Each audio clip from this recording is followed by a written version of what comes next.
et c'est Caterpillar série EP14 ANT. Alors 14 comme 1400 kg de capacité. Donc c'est un chariot électrique 3 roues, comme vous le pouvez le constater.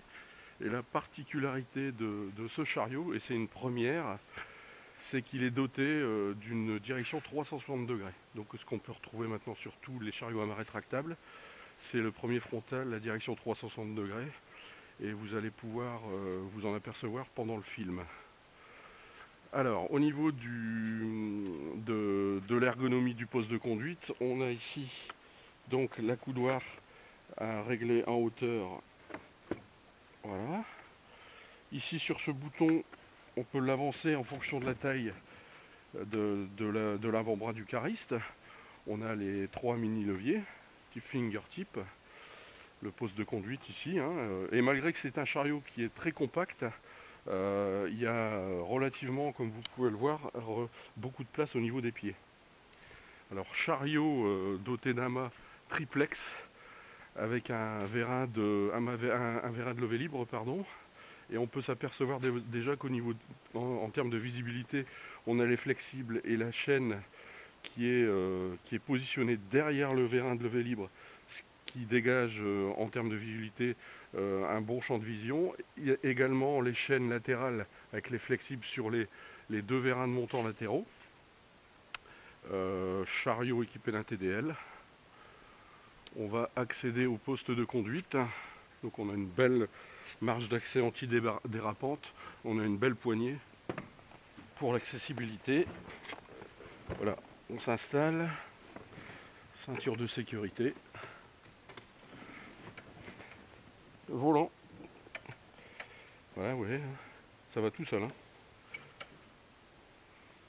Alors on va tourner la clé. Il y a deux niveaux de conduite, Eco et Pro. Donc là, je vais le mettre en Pro. Donc c'est le deuxième commutateur. Le bouton d'arrêt d'urgence et ici le display. Et le display sur lequel le cariste va pouvoir avoir des diagnostics à l'infini sur les performances, sur le mode de conduite, etc. Alors, on va lever les fourches à 15 cm. Inversion de marche ici au niveau du distributeur.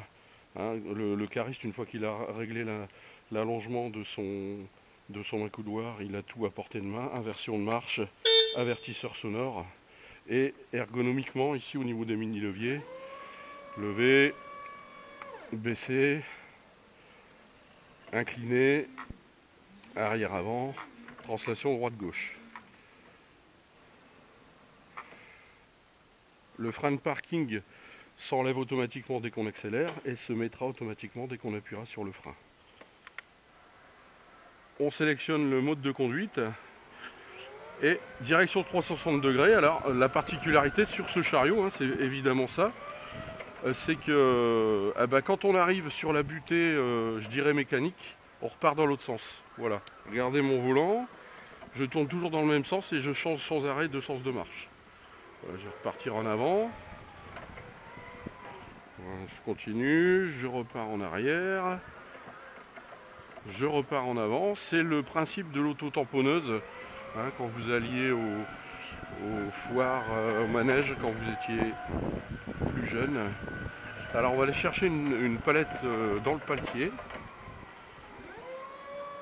Donc là il a une hauteur d'élévation de 4 mètres 770. Là on doit être à pas loin de 4 mètres là.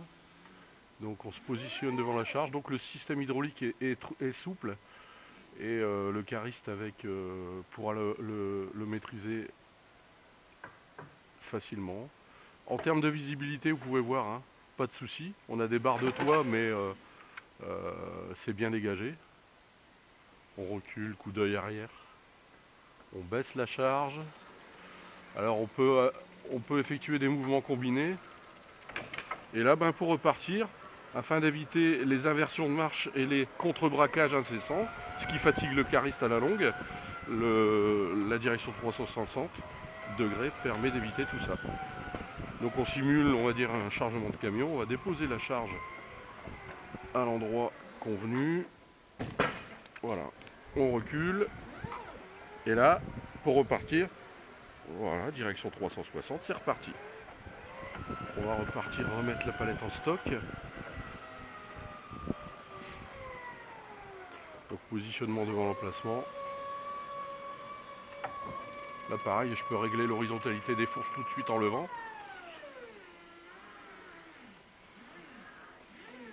Donc cette direction 360 degrés permet de gagner 2 secondes à chaque, je dirais, inversion de marche. Ce qui est énorme, car en termes de productivité, quand la personne a 30 palettes à décharger ou à charger dans un camion, 30 fois 2 secondes, voire 4 secondes, parce qu'il faut la prendre et il faut la redéposer. Sur une journée de travail, c'est pas négligeable. Hein.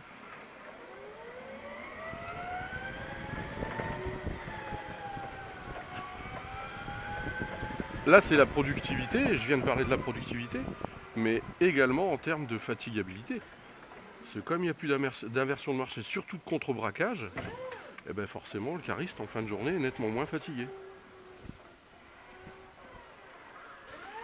Alors, chose importante, vous devez vous dire, quand je manipule en paletier à une certaine hauteur, que le chariot est à petite vitesse, mais c'est tout à fait normal.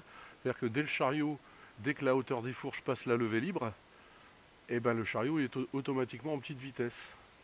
Ce qui fait qu'au niveau des approches palettes, notamment ici en palettier, où il faut être précis dans la manœuvre, on n'a pas de souci de sécurité. Voilà. Voilà, là je suis à fond sur l'accélérateur, il va pas plus vite. Ça permet de rentrer, sortir avec précision, mais surtout en sécurité. On va garer le chariot au parking. Voilà.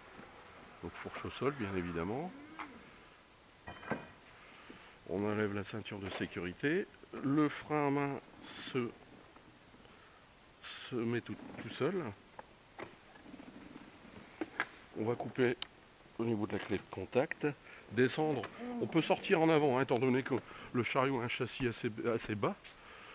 Et comme pour tout chariot électrique, on va devoir le mettre en charge. Donc il suffit ici de lever. Alors bien sûr, forcément, il faut régler la colonne de direction, la relever.